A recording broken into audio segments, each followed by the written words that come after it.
Bienvenue à Hockey le Magazine. Ici Denis Gauthier avec Jasmin Leroux. Et Jasmin, on a encore beaucoup de choses pour les gens à la maison. Oui, Denis, pour cette dernière de la saison, notre dernier segment Parcours au hockey mineur, cette fois, c'est d'Antoine Waked dont on parlera. Et il y aura également un spécial hockey féminin où on parlera d'Erin Ambrose et des nouvelles entraîneurs des Canadiennes de Montréal qui ont fait leur entrée il y a quelques mois. Ça va être à voir dans quelques minutes. Et on va vous parler de sous-vêtements pour les joueurs de hockey dans le cadre de la chronique ICMA. Et je retrouve Patrick Boileau sur la glace. On va vous parler de sortie de zone. Restez des nôtres.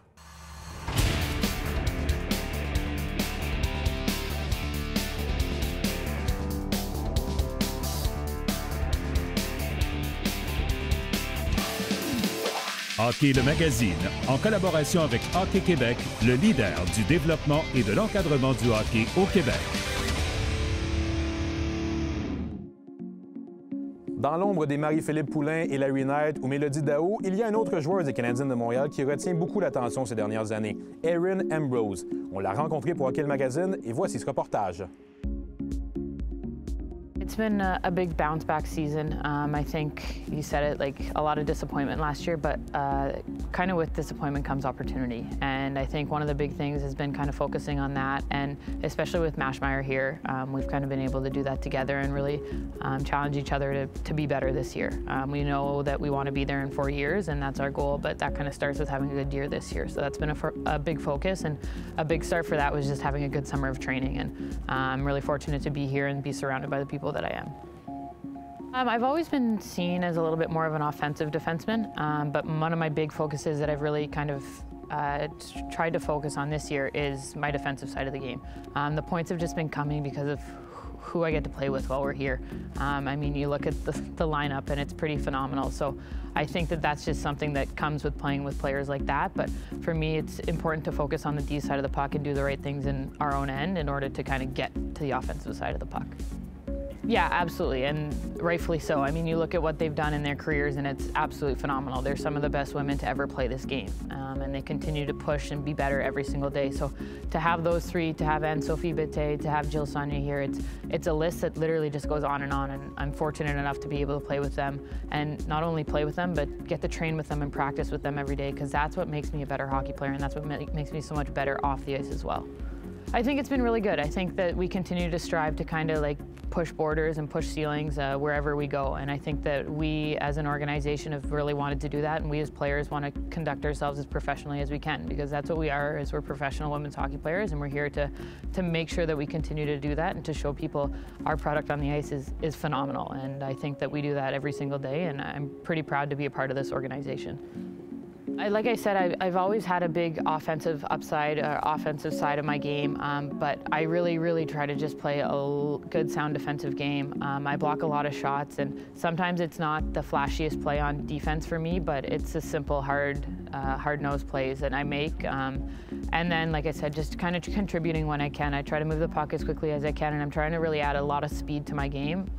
When I play with players that I am here, they play with a lot of speed, so I need to make sure that I adapt that part of my game and really push the pace with them, because they have the ability to control that game. So the more I can give them the puck, the better our games are going to turn out. My advice to younger kids is just to continue to love the game. I think when you love a game and when you love what you're doing, then there's no reason why it should ever be that difficult for you to do. And that was something for me. I kind of lost it for a little bit, but now that I've found that love, like it makes it so much easier. So we're continuing to pave a path that has been paved by others before us, and we want to continue to do that so that other players can come up and other women can make this a living at some point in time, because this is something that shouldn't be hidden anymore. The talent that we have in this game is incredible, and I think that that's something that we need to continue to push and get as much viewership as we can across the world. Après avoir vécu quelques déceptions en 2018 avec la défaite aux Jeux olympiques et la défaite au premier tour des séries éliminatoires pour les Canadiennes de Montréal, Erin Ambrose se tourne maintenant vers 2019. Elle souhaitera ramener la Coupe au Québec. Jasmin Leroux pour Hockey le Magazine. Cette semaine, à la question quiz. Avant de s'entendre avec l'Organisation du Canadien à titre de joueur autonome au printemps 2017, Antoine Waked a fait le puits le beau temps avec les Huskies de Rouyn-Noranda dans la LHJMQ. Combien de points a-t-il amassé en saison régulière au cours de ses 4 saisons en Abitibi? Est-ce que c'est A, 151, B, 154 ou C, 157? La réponse après la pause.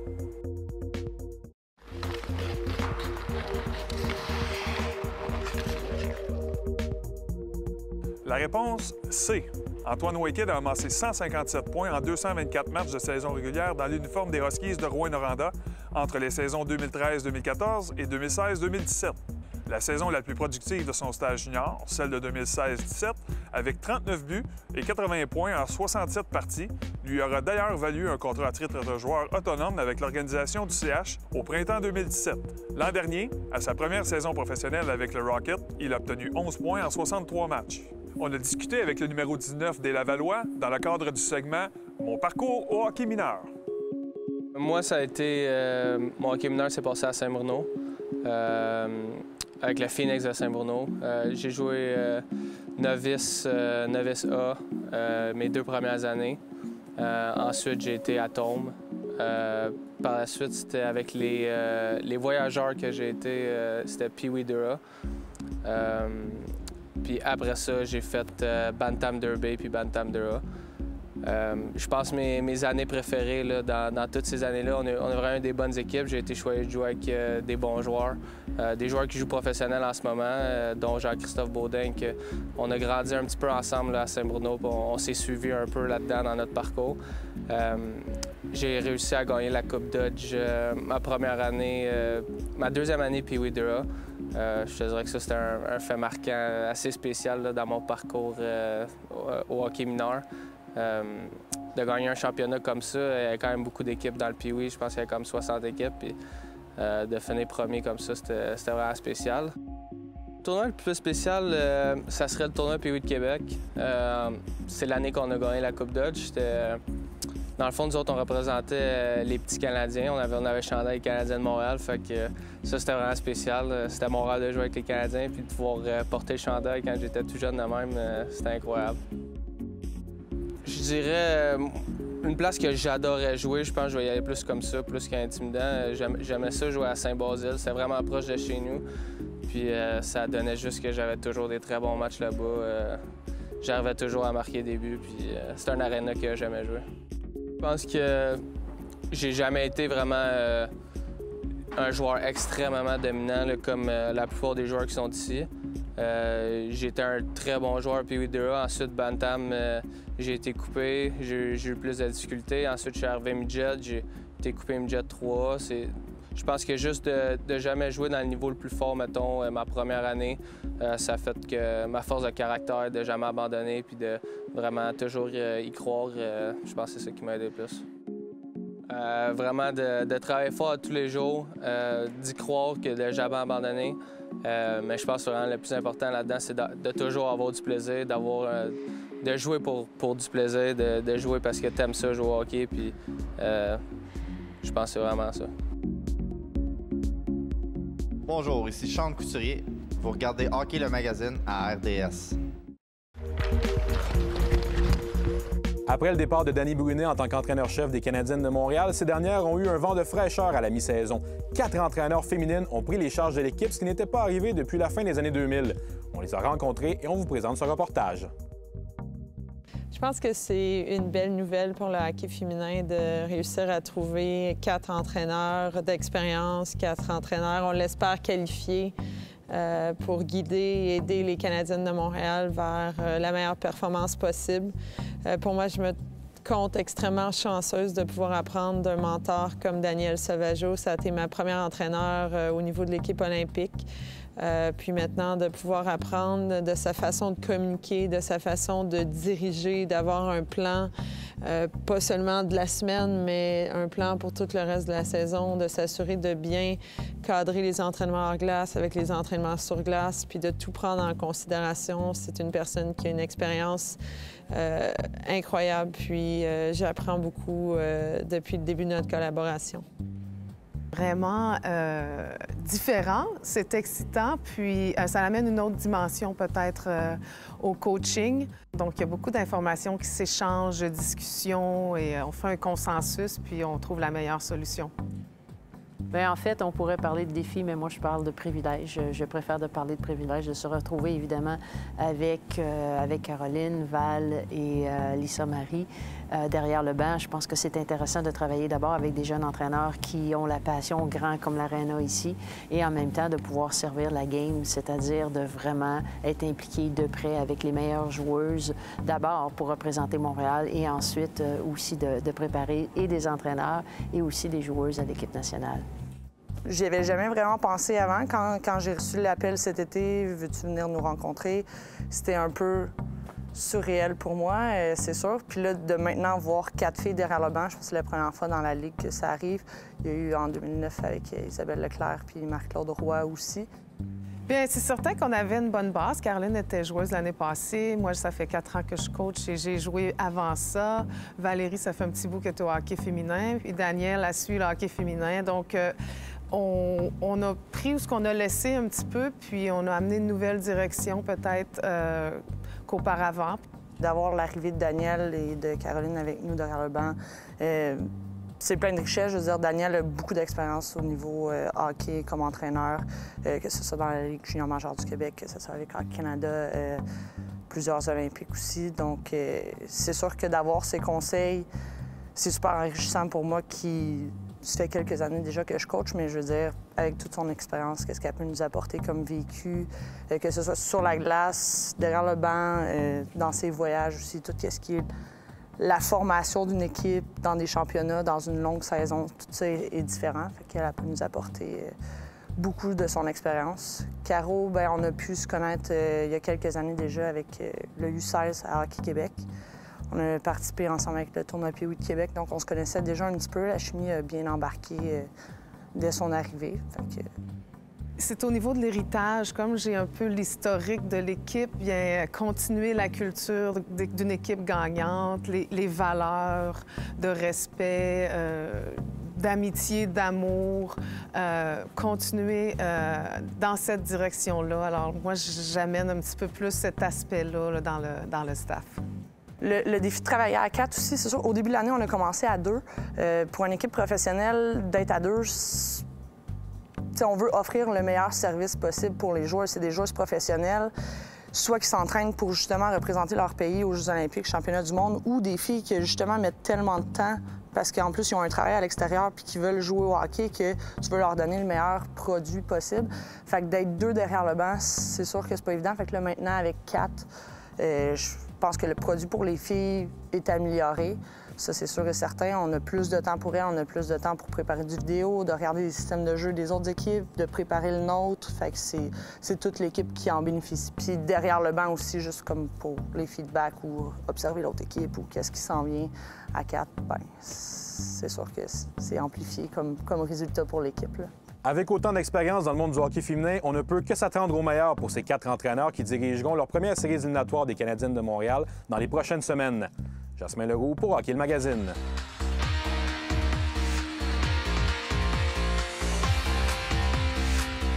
Cette chronique équipement vous est présentée par le Trio Hockey, Sport Rousseau, Hockey Expert et l'Entrepôt du hockey. Bienvenue à une nouvelle chronique équipement, la dernière de la saison 2018-2019. Je suis accompagné de notre spécialiste Éric Dupont, qui va venir traiter de diverses nouveautés, en fait, de sous-vêtements de hockey. Évidemment, c'est pas parce que c'est une pièce d'équipement qu'on ne voit pas nécessairement qu'elle est moins importante. Exactement, Denis. On prend en magasin, on prend le temps de bien magasiner, de bien ajuster son équipement, les épaulettes, les coudes, les jambières, les pantalons, pour être confortable. Il ne faut pas oublier les sous-vêtements, parce que c'est tout aussi important afin d'être confortable et mieux performant. C'est sûr que c'est une pièce d'équipement qui est peut-être moins intéressante, qui est moins in chez les jeunes pour magasiner, mais c'est important de prendre le temps de choisir sa combinaison comme il faut. Exactement. Ce qu'on veut, c'est que ce soit en compression, donc un petit peu plus serré, un petit peu plus lousse. Il y a vraiment des ajustements différents disponibles en magasin. Il y en a 2 aujourd'hui que tu veux nous parler plus spécifiquement. Exactement. On va débuter avec la série Bauer Premium. Améliorez ainsi vos performances avec un pantalon et un chandail de compression Premium. La technologie 37.5 favorise l'évaporation de l'humidité, ce qui en fait le tissu qui sèche le plus rapidement dans le monde du hockey, alors que la fonction permanente anti-odeur se régénère à chaque lavage. La coquille intégrée au pantalon est maintenue en place par un harnais interne avec fixe chaussettes en velcro renforcé et des jartelles velcro pour que les chaussettes restent bien en place. Bon, c'est clair maintenant que Bauer ne ménage aucun effort pour s'assurer d'un confort et d'une performance optimale lorsque vient le temps des sous-vêtements. Il y a Vic également qui a quelque chose à proposer. Exactement. Un des produits les plus populaires qu'on a en magasin, c'est les combinaisons Vic, 2 morceaux ou 1 morceau. C'est pas très cher et puis la qualité est vraiment superbe. Fait à noter également que la plupart des combinaisons, on peut les avoir dans les modèles hommes, femmes, juniors et enfants. Et c'est important de venir en magasin aussi, de venir les essayer pour s'assurer d'un confort optimal. Évidemment, lorsque vient le temps d'acheter des combinaisons, il y a quelques critères de sélection qu'on doit considérer. Exact. Comme on disait plus tôt, c'est important de prendre le temps de bien choisir ses sous-vêtements afin d'être confortable. Donc, ce qu'on veut, les vêtements de compression ou plus lousses. Et puis nos conseillers en magasin sont là pour vous aider à faire le bon choix. C'est déjà tout, Éric. Merci beaucoup. Merci à toi et au Trio Hockey pour votre étroite collaboration au cours des 4 derniers mois. Venez partager votre expertise pour enseigner les gens à la maison de faire les bons choix lorsque vient le temps de sélectionner leur équipement. Merci à toi, Denis. Ça fait une saison extraordinaire. J'espère que les auditeurs ont bien apprécié. Puis si vous avez des questions, n'hésitez pas à passer en magasin. Nos spécialistes sont là pour vous aider. C'est excellent. Merci beaucoup et en espérant se revoir pour la saison prochaine. À bientôt. Hi, I'm Nikita Sherbak and you're watching Hockey Magazine on RDS.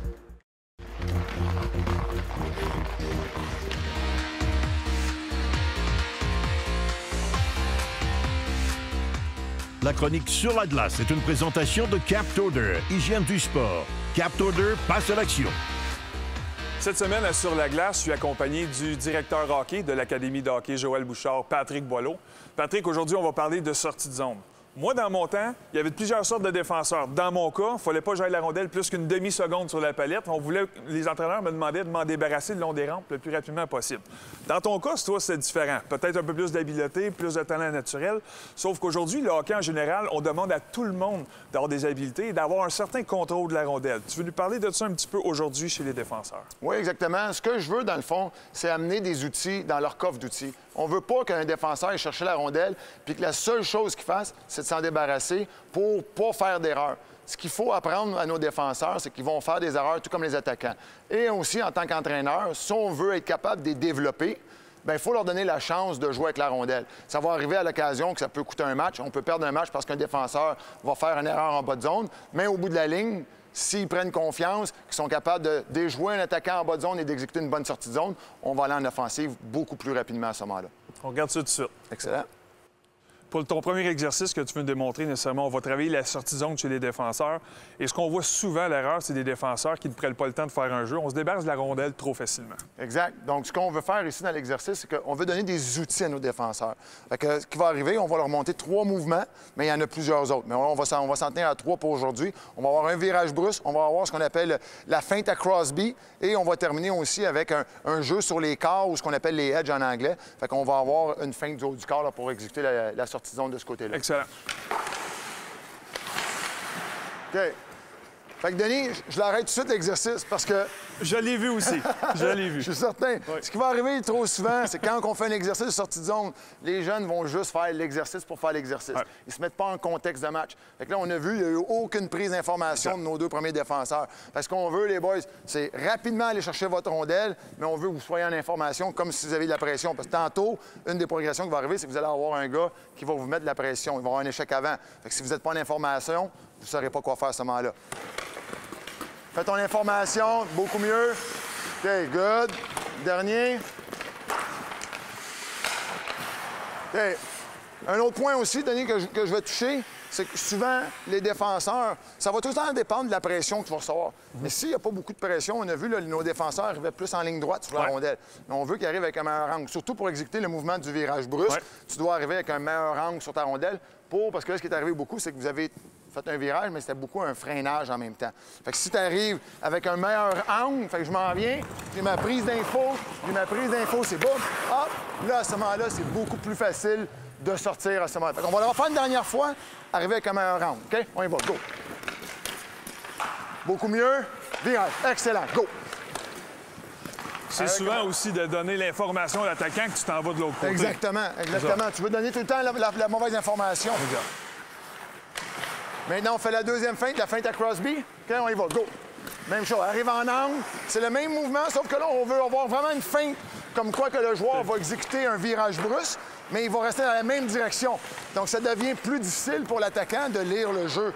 Parce que souvent, si on fait tout le temps un virage, mais l'attaquant va s'adapter à notre mouvement. Puis on le sait que, peut-être pas dans le novice, dans la tombe, mais plus on monte, des fois, on sait que le numéro 21 fait tout le temps la même chose. Exact. Fait qu'il y a des mauvaises tendances. Dernier exercice. C'était moi, ça, le 21? Hein? Tout la même chose. Mais toi, c'est plus rim, non? Ah, oui. La dernière chose qu'on va faire, c'est celle-là que je vous ai montré tantôt, c'est vraiment de travailler sur tes corps, être bas, puis feinter l'attaquant. Là, tu vas arriver plus en ligne droite sur ta rondelle. Là, c'est vraiment une situation où le joueur, il est collé à toi, OK? Donc, on y va, go. Prise d'info, arrive plus en ligne droite. Travaille les edges, excellent, beaucoup bon, très bon. Arrive en ligne droite, prise d'info, feinte. Good, très bon. Parfait, good. Fait que maintenant, ce qu'on va faire, on va emmener un joueur qui va venir mettre de la pression. Ouais. Donc, on va rendre la vie plus compliquée là, pour les défenseurs. Parfait. Maintenant, dans cet exercice, c'est pratiquement la même chose, mais maintenant, on augmente le niveau de difficulté. On va mettre de la pression sur nos défenseurs. Exact. On rajoute un attaquant où ça peut être les autres défenseurs. Ouais. Souvent, on a 6 défenseurs, fait qu'on peut travailler en station. Ouais. Fait que là, présentement, bien, là, je suis chanceux. J'ai 3 attaquants et 3 défenseurs. Fait qu'on va y aller avec cet exercice-là. Okay? C'est bon, les boys? Fait qu'on y va sur le premier. Let's go. Hop! Good. Parfait, on y va. Go, up.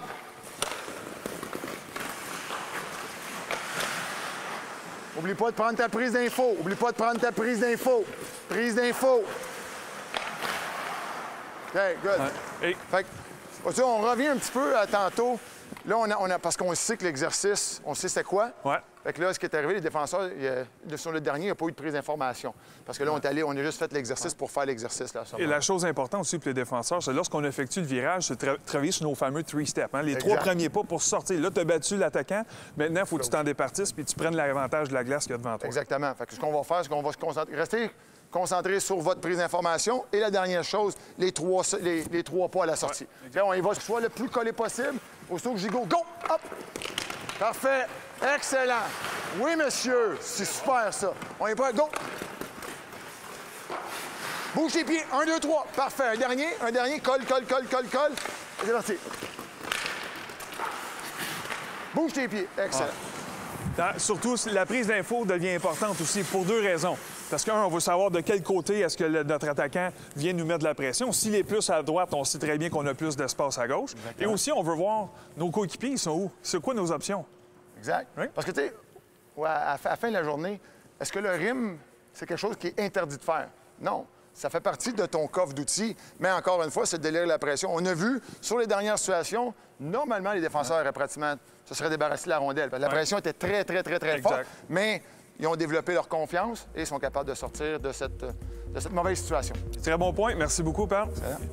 Alors, c'est ce qui conclut cette 4e saison de Hockey le Magazine. Je veux vous remercier, vous, à la maison, d'avoir été attentifs tout au long de la saison.